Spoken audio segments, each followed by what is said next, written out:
ប៉ុណ្ណោះក៏គាត់បាទ escalating បង្កើតបាទភាពតានតឹង tension បាទ tension មានតែបង្កើតភាពតានតឹងតាមបំឡយព្រំដែនទៀតនេះគឺជារឿងមួយបំពេញកិច្ចព្រមព្រៀងទាំងស្រុងតែម្ដងដែលបានចុះបាទជំរាបសួរបងប្អូនដែលរៀនភាសាអង់គ្លេសទាំងអស់គ្នាបាទតោះឥឡូវបន្តជាមួយខ្ញុំបន្តទៀតទាក់ទងជាមួយនឹងការបកកាសែតថ្ងៃនេះគឺខ្ញុំមាន topic មួយទាក់ទងជាមួយនឹងបាទទាហានបាទរបស់យើងដដែលទាក់ទងជាមួយនឹងទាហានកម្ពុជាដែលប្រទេសថៃដែលទាហានថៃបានចាប់នោះគឺអត់ទាន់បានដោះលែងទេគណៈមកដល់ពេលនេះហើយរាជរដ្ឋាភិបាលកម្ពុជារបស់យើងក៏បានស្នើទៅរាជរដ្ឋាភិបាលប្រទេសថៃដែរក្រោយពីបាទធ្វើបាទគេហៅថាកិច្ចព្រមព្រៀងនៃបាទការបញ្ឈប់ឲ្យមានសង្គ្រាមបាទសន្តិភាពណាថៃគេសន្យាថានឹងដោះលែងទាហានកម្ពុជាក៏ប៉ុន្តែមកដល់បច្ចុប្បន្ននេះគឺមិនទាន់បាទមានការដោះលែងដល់ឡើយទេតោះឥឡូវទៅរៀនជាមួយខ្ញុំទាំងអស់គ្នាថាតើ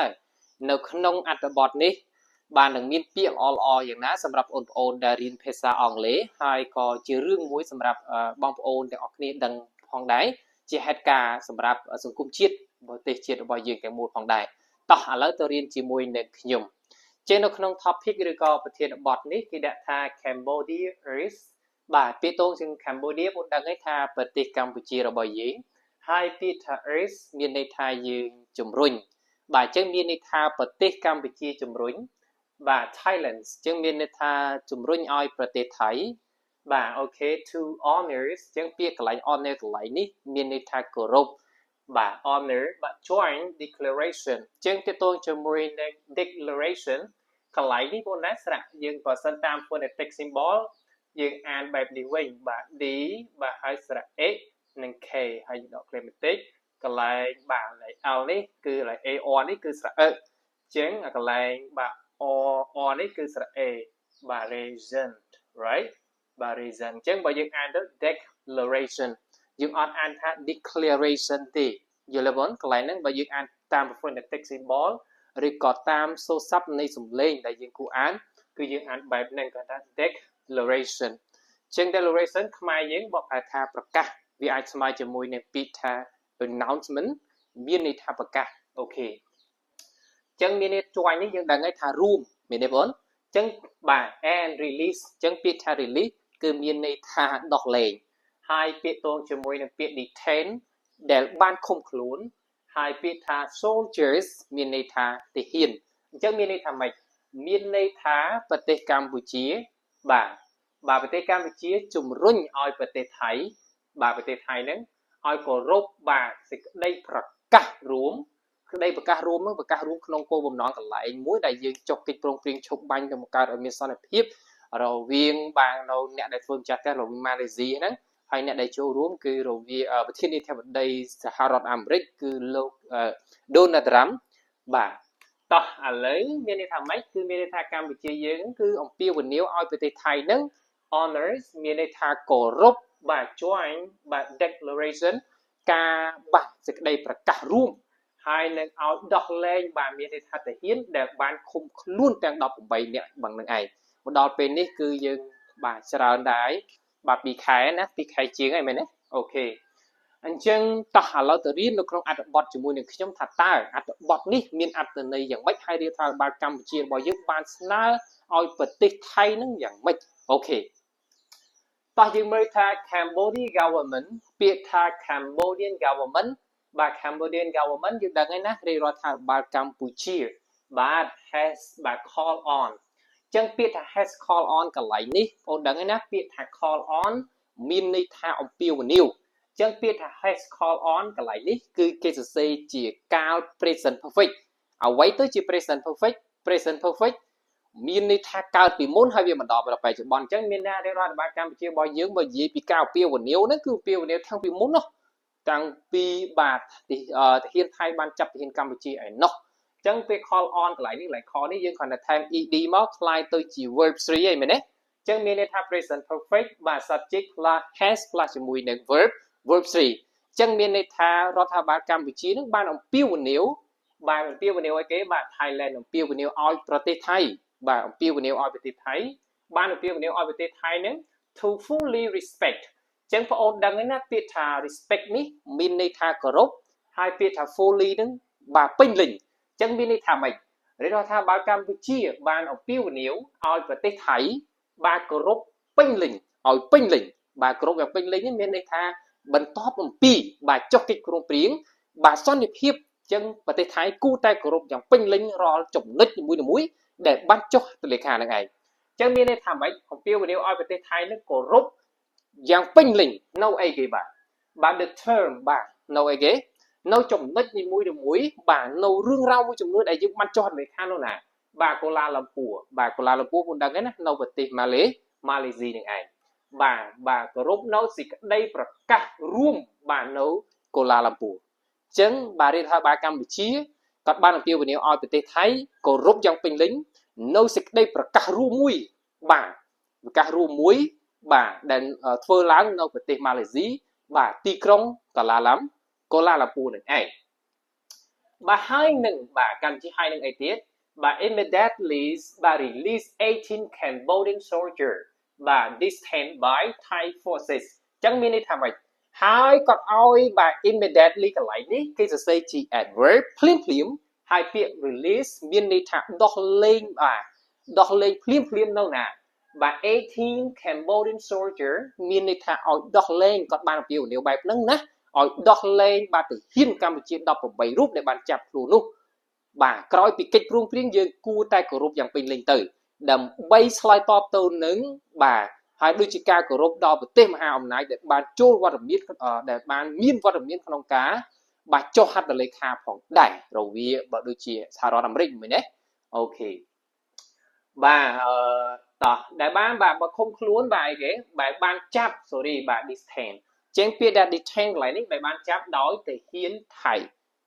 bà forcesឬក៏កងកម្លាំងថៃនឹងឯងអូខេ Thai forces ដោយកងកម្លាំងថៃជាងខណៈពេលហ្នឹងយើងដឹងហើយថាទាហាន18រូបរបស់កម្ពុជារបស់យើងគឺត្រូវបាន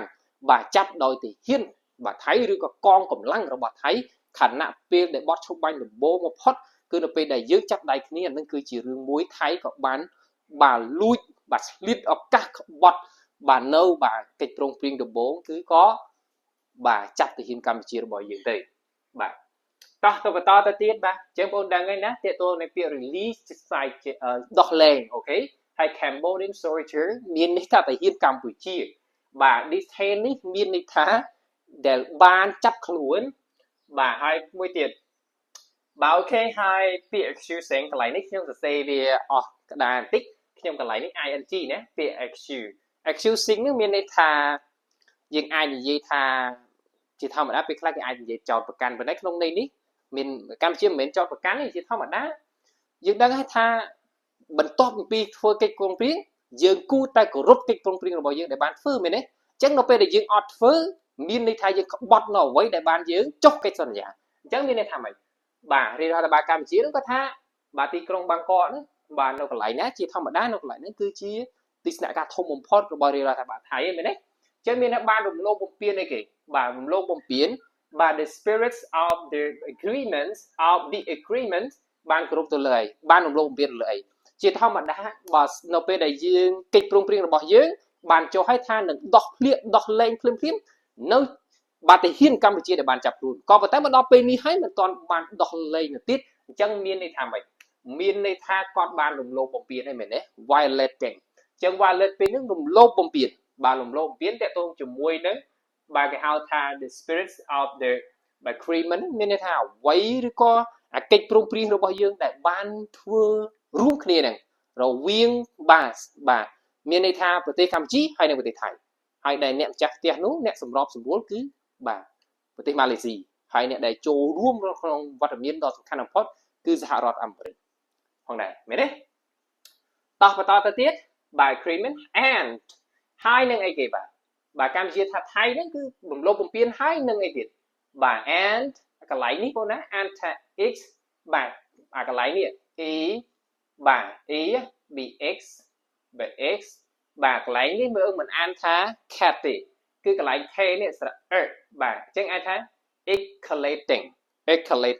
កន្លែងនេះស្រៈ a អញ្ចឹងបើយើងអានខ្លះគឺអានថា escalating បើយើងប្រកបជាមួយ s ហើយ c នឹងអាន escalating តែបើយើងអានគឺ is បាទ escalating បើយើងតាម phonetic symbol អាហ្នឹងគឺជារបៀបអានមួយសំខាន់ណាស់ក្នុងការបញ្ចេញសំឡេងរបស់ភាសាអង់គ្លេសអញ្ចឹងមានន័យថាម៉េចនឹងបង្កើតអញ្ចឹងពាក្យនេះស្មើនឹងពាក្យថា to make ឬក៏ become something to happen ឬបង្កធ្វើអ្វីមួយបង្កើតឬក៏មិនធ្វើអ្វីមួយឲ្យកើតឡើងអញ្ចឹងមានន័យថាម៉េចមានន័យថាប្រទេសថៃនឹងបានបាទ escalating បានបង្កើតភាពតានតឹងបាទ tension កន្លែងនេះមានន័យថាភាពតានតឹងអូខេភាពតានតឹងបាទ along the sheer border តាមបណ្ដោយព្រំដែនរួមរបស់យើងនឹងឯងព្រំរួមមិនព្រំដែនរួមមិនព្រំដែនរួមមានរវាងប្រទេសថៃហើយនិងប្រទេសកម្ពុជានឹងឯងអញ្ចឹងប្រទេសថៃនេះបានរំលោភបំពានទាក់ទងជាមួយនឹង agreement ដែលបានចុះពីព្រមព្រៀងហើយមិនថែមតែប៉ុណ្ណោះក៏គាត់បាទ escalating បង្កើតបាទភាពតានតឹង tension បាទ tension មានតែបង្កើតភាពតានតឹងតាមរំលយព្រំដែនទៀតនេះគឺជារឿងមួយបំពេញកិច្ចព្រមព្រៀងទាំងស្រុងតែម្ដងដែលបានចុះបាទអញ្ចឹងមួយទៀតបាទបន្តទៅទៀតអញ្ចឹងពាក្យថា sea border មិនដឹងឯណាតាមរំលយព្រំដែនរួមអូខេអញ្ចឹងបន្តទៅទៀត the Cambodian government បាទយើងដឹងហើយ Cambodian government រាជរដ្ឋាភិបាលកម្ពុជាបាទបន្តទៅទៀត said កន្លែងនេះមកពីពាក្យថា say បាននិយាយកន្លែងនេះគឺសរសេរជា passive voice subject plus ជាមួយនឹង verb to បាននិយាយថាម៉េចបាទ both side នេះមានភាគីទាំងពីរហ្នឹងរវាងប្រទេសកម្ពុជាហើយនិងប្រទេសថៃនឹងឯងយល់អត់មានន័យថាបន្ទាប់ពីបទឈប់បាញ់តើភាគីរវាងកម្ពុជាហើយនិងថៃនេះបានធ្វើឲ្យខ្លាំងអញ្ចឹងថាម៉េច both side by had begun ចេញតាក់ទង had begun នេះសួរថានេះជាកាលអីទេបងសម្រាប់បងប្អូនដែលរៀនវេយ្យាករណ៍បងនឹងដឹងហើយថា subject plus ជាមួយនឹង had plus ជាមួយនឹង verb 3គឺមានន័យថាបាទ past perfect អ្វីទៅជា past perfect យើងដឹងហើយ past perfect កើតឡើងនៅអតីតកាលហើយ past perfect តែងតែកើតមុន past simple ឧទាហរណ៍ខ្ញុំឧទាហរណ៍មួយមានន័យថាខ្ញុំបានញ៉ាំបាយមុនឪពុករបស់ខ្ញុំមកដល់ផ្ទះអញ្ចឹងមានន័យថាបានញ៉ាំបាយនោះមានន័យថាកើតមុនឪពុកយើងមកដល់ផ្ទះឧទាហរណ៍ថា I had eaten ឧទាហរណ៍ថាញ៉ាំបាយពេលល្ងាចចុះ dinner before my father arrived home អញ្ចឹងមានន័យថាពាក្យថាបាទ past perfect នេះវាកើតមុនឥឡូវខ្ញុំបញ្យល់ grammar តិចៗណានៅក្នុងវីដេអូនេះបង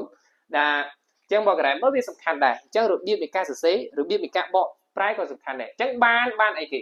បានអនុវត្តអញ្ចឹងពាក្យថា begin បានអនុវត្តបាទបានអនុវត្តភ្លាមអញ្ចឹងពាក្យថា implementing អញ្ចឹងបាទ implementing នេះមានន័យថាអនុវត្តភ្លាមយល់ទេបងបាទមានន័យថាចាប់ផ្ដើមអនុវត្តភ្លាម implement នឹងមកពីអនុវត្តយល់ទេអញ្ចឹងមានន័យថាបានចាប់ផ្ដើមការអនុវត្តតើតើនឹងអីអនុវត្តអីគេបាទអនុវត្តកិច្ចព្រមព្រៀងបាទយ៉ាងឆាប់រហ័សតែម្ដងពាក្យ firmly កន្លែងនេះពាក្យនេះស្មើនឹងពាក្យថា quickly យល់ទេបង quickly បាទលឿនរហ័សភ្លាមតែម្ដងអញ្ចឹងមានន័យថាម៉េចខ្ញុំបញ្ជាក់ភាសាទៀតបាទភាគីរវាងភាគីប្រទេសកម្ពុជាបាទហើយនិងប្រទេសថៃបន្ទាប់ពីបទឈប់បាញ់កិច្ចព្រមព្រៀងចុះភ្លាមប្រទេសទាំងពីរនោះបានអនុវត្តភ្លាមតែម្ដងអនុវត្តយ៉ាងម៉េចបាទអនុវត្តយ៉ាងឆាប់រហ័សតែម្ដងអនុវត្តរួមមានដូចជាអីបាទ partial removals ចឹងបងថា removal កន្លែងនេះមាន partial removal មានន័យថាបាទដកកងទ័ពក៏បានដកចេញបាទដកទ័ពចេញបាទដកមានថានិយាយពីដកមួយម៉ាត់ចុះដកអីគេខ្លះបាទ heavy weapon មានន័យថាយកអាវុធបាទធុនធ្ងន់ផ្សេងជាង heavy មានថាធ្ងន់បាទ weapon មានន័យថាអាវុធអញ្ចឹងមានន័យថារវាងប្រទេសទាំងពីរប្រទេសកម្ពុជាហើយនិងប្រទេសថៃហ្នឹងនៅពេលដែលបត់ឈប់បាញ់ភ្លាមក៏បានដកបាទមានថាអាវុធប្រដាប់អាវុធផ្សេងរបស់ប្រទេសមួយរបស់ប្រទេសទាំងពីរហ្នឹងបាទចេញពីបណ្ដោយព្រំដែនអានេះជាការអនុវត្តមួយសំខាន់មែនទេអូខេ sorry បាទបន្តទៅទៀតតាមបណ្ដោយអីគេ along border area តាមតំបន់បាទបណ្ដោយព្រំដែនហ្នឹងណាអូខេអញ្ចឹងការអនុវត្តឬក៏ការចាប់ផ្ដើមអនុវត្តភ្លាមតែម្ដងបាទក្រោមអីគេបាទក្រោមអីគេ under បាទ this observation តកតងជាមួយនឹង under បងដឹងហើយណាក្រោមហើយតកតងជាមួយនឹងពាក្យថា observation មានន័យថាការអង្កេតបាទអញ្ចឹងមានន័យថាក្រោមការអង្កេតការរបស់អីគេបាទ Asian បាទ observer មានន័យថាអ្នកអង្កេតការរបស់អាស៊ានយល់ទេបងអញ្ចឹងមានន័យថា ក្រោយពីបត់ឈប់បាញ់ភ្លាមអ្នកអង្កេតការរបស់អាស៊ានមកអង្កេតការតាមបណ្ដោយព្រំដែនថាតើប្រទេសកម្ពុជាហើយនិងប្រទេសថៃនឹងបានដកប្រដាប់អាវុធធ្ងន់ធ្ងរតាមបណ្ដោយព្រំដែនឬក៏អត់នេះគឺជារឿងមួយសំខាន់ប៉ុន្តែប្រទេសទាំងពីរបានធ្វើអូខេបន្តទៅទៀតបាទអូខេ term ក្រុមពាក្យថាអូខេអញ្ចឹងពាក្យថា observer term កន្លែងនេះមានន័យថាក្រុមអ្នកអង្កេតការនឹងឯងអូខេបាទ on the night of the signing មានន័យថានៅយប់នៃចុះហត្ថលេខាតែម្ដងអញ្ចឹងមានន័យថាម៉េចការចុះហត្ថលេខារួចបាទយប់នៅថ្ងៃដែលចុះហត្ថលេខានោះគឺប្រទេសទាំងពីរបានដកប្រដាប់អាវុធធុនធ្ងន់ផ្សេងរបស់ខ្លួនចេញពីដំណោយព្រំដែនអញ្ចឹងបន្តទៅទៀតពាក្យកន្លែងនេះបាទ the spokesperson ពាក្យ spokesperson មានន័យថាអ្នកនាំពាក្យបាទ further noted អ្នកនាំពាក្យបានកំណត់សម្គាល់បន្ថែមទៀតថា noted that បាទកន្លែងនេះ say past simple ដូចគ្នា noted that ហ្នឹង note ប៉ុន្តែកំណត់សម្គាល់ noted that បានកំណត់សម្គាល់ថាបាទ Thailand បាទសម្ងាត់ថាម៉េចកំណត់សម្គាល់ថាប្រទេសថៃអ្នកនាំពាក្យកន្លែងនេះអ្នកនាំពាក្យរបស់រាជរដ្ឋាភិបាលណាបងណាបាទប្រទេសថៃនេះបានអីគេបាន had fail កន្លែងនេះបានបរាជ័យអញ្ចឹងមានន័យថាម៉េចប្រទេសថៃបានបរាជ័យត្រង់ណាប្រទេសថៃបានបរាជ័យបាទបរាជ័យគេបាទហេតុកន្លែងនេះបងប្អូនដឹងហើយ fail គេស្អីជា verb 3បានបរាជ័យបាទតើតោងជាមួយនឹងការអីគេការបាទអនុវត្តផ្សេង to comply with បាទអនុវត្តនៅចំណុចទី5យល់ទេបងចំណុចទី5ហ្នឹងគឺជាចំណុចអីមើលជាមួយខ្ញុំចំណុចទី5ហ្នឹងតើតើជាមួយនឹងបាទចំណុចទី5នៃកិច្ចព្រមព្រៀងនេះ agreements with បាទ oblige អូខេចឹងបាទ Bangkok to អីគេបាទ to properly release the prisoner of war បាទ as a demonstrating of បាទ goodwill and trust building ចឹងគាត់បានបរាជ័យតើតើជាមួយនឹងការចំណុចការអនុវត្តកិច្ចព្រមព្រៀងវិញនៅចំណុចទី5ចំណុចទី5ហ្នឹងគឺបាទតើតើជាមួយនឹងអីការអនុវត្តផ្សេងទាំងអស់អនុវត្តទី1គឺអីគេដោះលែងគេហៅថាឆ្លើយសឹកកន្លែងនេះចង់មានន័យថាបងប្អូនប្រជាពលរដ្ឋខ្មែររបស់យើងដែលកងកម្លាំងថៃបានចាប់ខ្លួននឹងឯងឆ្លើយសឹកនៃសង្គ្រាមពីអង់គ្លេសប្រើនេះបាទមានន័យថា the prisoner of war មានន័យថាឆ្លើយសឹកនៃសង្គ្រាមបាទគេហៅថាឆ្លើយសឹកសង្គ្រាមក៏បានដែរបាទដូចជាការសង្កត់ធ្ងន់ទៅលើអីគេនៅពេលដែលអត់បានអនុវត្តឬក៏ដោះលែងភ្លាមបែបនោះក្រោយពីបត់ឈប់បាញ់ហើយឬក៏ចុះកិច្ចព្រមព្រៀងសន្តិភាពហើយប្រទេសថៃធ្វើឲ្យបាត់អីគេបាទ goodwill ជាធម្មតាបាត់អីគេគេហៅថាសុឆន្ទៈបាទហើយនឹងមួយទៀតគឺបាទគេហៅថាទំនុកចិត្តការបង្កើតទំនុកចិត្តសំខាន់ណាស់នេះគឺជារឿងមួយអញ្ចឹងមានន័យថាម៉េចមានន័យថាប្រទេសថៃគាត់មិនបានអនុវត្តនៅចំណុចទី5បាទចំណុចទី5នេះតកតងជាមួយនឹងការដោះលែងបាទឆ្លើយសឹករបស់កម្ពុជាអញ្ចឹងមកដល់បច្ចុប្បន្ននេះគឺរាល់ការចុះកិច្ចព្រមព្រៀងថានឹងដោះបាទឆ្លើយសឹកឬក៏បងប្អូន Cambodia soldier រដ្ឋាភិបាលកម្ពុជាភ្លាមប៉ុន្តែមកដល់ពេលនេះអត់ទាន់បានដោះទេអញ្ចឹងគឺជារឿងមួយដែលបាទប្រទេសថៃបានបរាជ័យរឿងហ្នឹងបាន fail រឿងហ្នឹងអញ្ចឹងនៅមានន័យថាមកដល់បច្ចុប្បន្ននេះបាទបងប្អូនដែលជាសាច់ញាតិរបស់បងប្អូនទាហានកម្ពុជារបស់យើងគឺកំពុងតែទន្ទឹងរង់ចាំមែនទែនពីការវិលត្រឡប់មកវិញរបស់គាត់ក្រោយពីបាទសង្ឃឹមថាប្រទេសថៃនឹងដោះលែងគាត់ឆាប់ដើម្បីឲ្យគាត់បានមកស្រុកកំណើតវិញហើយនឹងជួបបាទសាច់ញាតិរបស់គាត់អញ្ចឹងនៅក្នុងវីដេអូនេះគឺខ្ញុំមានប៉ុណ្ណឹងបងប្អូនដែលរៀនភាសាអង់គ្លេសវាមានពាក្យល្អច្រើនណាស់នៅក្នុងវីដេអូនេះចឹងបើសិនជាបងប្អូនមានចង្កល់ត្រង់ចំណុចណាមួយអាច comment សួរខ្ញុំបាននៅក្នុងវីដេអូនេះហើយរាល់ការបកស្រាយរបស់ខ្ញុំបើមានកំហុសខុសឆ្គងត្រង់ចំណុចណាមួយសូមបាទខន្តីអភ័យទោសរាល់ចំណុចការនិយាយរបស់ខ្ញុំបាទអាចនិយាយទៅវាលឿនពេកអាចនិយាយទៅវាអត់សូវច្បាស់ឬក៏ត្រង់ខុសចំណុចណាមួយបាទខន្តីអភ័យទោសផងបាទអញ្ចឹងបើបងប្អូនបាទអាចមាន comment អីផ្សេងពីបញ្ហា question word ពី word ពី sentence ឬក៏ពី clear ណាមួយសម្រាប់បងប្អូនដែលរៀនភាសាអង់គ្លេសហើយនេះវាមិនមែនត្រឹមតែអត្ថប្រយោជន៍នៃការរៀនអង់គ្លេសទេវាអាចធ្វើឲ្យយើងដឹងទាំងពីព្រឹត្តិការណ៍សង្គមដឹងពីរឿងរ៉ាវសង្គមផងដែរនេះអញ្ចឹងក្នុងនាមយើងជាប្រជាពលរដ្ឋដូចខ្ញុំថាអញ្ចឹង ក្នុងនាមយើងជាប្រជាពលរដ្ឋឬក៏ជា citizen នៅក្នុងប្រទេសណាមួយយើងត្រូវតែតាមដានព័ត៌មានមែនទេពីព្រោះព័ត៌មានធ្វើឲ្យយើងអាចអភិវឌ្ឍតាមសមត្ថភាពដឹងពីព្រឹត្តិការណ៍សង្គមផងដែរជាពិសេសគឺធ្វើឲ្យប្រជាពលរដ្ឋហៅថាខ្លាយទៅជាប្រជាពលរដ្ឋ acting and active ខ្លាយជាប្រជាពលរដ្ឋមួយដែលខ្លាយទៅជាមនុស្សដែលសកម្មផងដែរអូខេអញ្ចឹងសូមមានតែប៉ុណ្ណឹងអូខេ thank you so much but for you're watching by in this video okay thank you